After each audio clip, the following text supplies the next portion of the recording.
साबिक खातून अव्वल बुशरा बीबी और साबिक चीफ जस्टिस साकिब निसार के बेटे की ऑडियो लीक्स होने के खिलाफ दरख्वास्तों पर आज इस्लामाबाद हाई कोर्ट में जस्टिस बाबर सत्तार ने समाअत की और समाअत के दौरान अटॉर्नी जनरल मंसूर उस्मान अवान ने वज़ीर आज़म हाउस की रिपोर्ट अदालत में पेश की और कहा कि वफाकी हुकूमत की जानिब से ऑडियो टैपिंग की किसी एजेंसी को इजाज़त नहीं है। वज़ीर आज़म ऑफिस की पोजीशन है कि ISI, FIA और IB किसी को भी ऑडियो टैपिंग की इजाज़त नहीं है। कानून के तहत वफाकी हुकूमत ने किसी इदारे या एजेंसी को टेलीफोन कॉल्स रिकॉर्डिंग की इजाज़त नहीं दी है। FIA को पहले यह देखना है कि किसने कॉल रिकॉर्ड की। अदालती अहकामात के बाद FIA टेलीकॉम कंपनियों को लिख रहा है। FIA को इन IP एड्रेसेस तक रसाई चाहिए होगी। अटॉर्नी जनरल ने मजीद बताया कि अगर कोई हुकूमती एजेंसी रिकॉर्डिंग कर रही है तो गैर कानूनी तरीके से कर रही है। ISI की रिपोर्ट के मुताबिक सोशल मीडिया प्लेटफॉर्म से रिपोर्ट लेनी पड़ेगी, तब ही तहकीकात आगे बढ़ सकती हैं। इस पर जस्टिस बाबर सत्तार ने कहा कि ISI कह रही है कि ऑडियो कहाँ से लीक हुई उसके सोर्स का पता नहीं लगा सकती। ISI ने वजारत दिफा के जरिए क्यों रिपोर्ट फाइल की।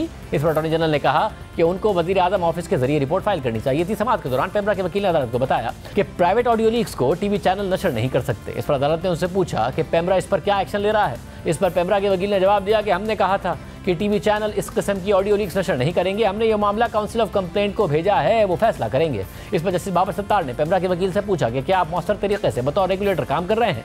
क्या आपने टीवी चैनल्स को किसी और केस में फौरी हिदायत जारी की हैं? आप ये कह रहे हैं कि फौरी एक्शन नहीं ले सकते, मामला काउंसिल ऑफ कंप्लेंट के पास जाएगा। इस दौरान बुशरा बीबी के वकील सरदार लतीफ़ खोसा ने अदालत से कहा कि एक दफ़ा नहीं, पूरा दिन टीवी चैनल्स पर वो ऑडियो लीक्स चलती रहीं। ये तज़ीक आमेज़ रवैया है। इस पर अदालत ने सवाल उठाया कि एक तरफ फ्रीडम ऑफ इंफॉर्मेशन है और दूसरी तरफ प्राइवेसी का मामला है, बैलेंस कैसे होना चाहिए? रियासत की जिम्मेदारी है कि वो यकीनी बनाए। एतजाज़ हसन साहिब, आप बताएं कैसे इस केस को अब आगे बढ़ाया जाए। इस पर अदालती मावन एतजाज़ हसन ने कहा कि सेल्फ रेगुलेशन होनी चाहिए। यहाँ तो आइन पर अमल नहीं किया जाता। आइन ने 90 दिन में इलेक्शन का कहा लेकिन अमल नहीं हुआ। इस पर जस्टिस बाबर सत्तार ने कहा कि अब फिर हम किसी और तरफ निकल जाएंगे, वापस आते हैं। इस पर सरदार लतीफ़ खोसा ने कहा कि यहाँ नाम लेने पर तो पाबंदी है लेकिन मेरी तस्वीर पूरा दिन चलती रही है। इस पर जस्टिस बाबर सत्तार ने रिमार्क दिए कि ये तो फिर आपके इलेक्शन में भी आपकी मदद करेगी। बहरहाल ये संजीदा मसला है, इसको एड्रेस करेंगे।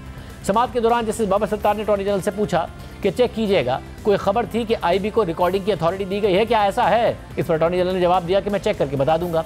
समाअत के दौरान अदालत ने PTA को हिदायत की कि वो आइंदा समाअत में तफसीली रिपोर्ट जमा कराएं। जस्टिस बाबर सत्तार ने रिमार्क दिए कि तमाशा बनाना चाहते हैं तो बना लें, अब वफाकी हुकूमत पर है कि वो इस केस को कैसे चलाना चाहती है। अगर हुकूमत ने नहीं बताया तो फिर हम नेशनल और इंटरनेशनल अदालती माविन मुकर्रर करेंगे। जो भी आता है कहता है कि ऑडियो टैपिंग की इजाज़त नहीं है, कौन क्यों कर रहा है अभी तक किसी ने नहीं बताया।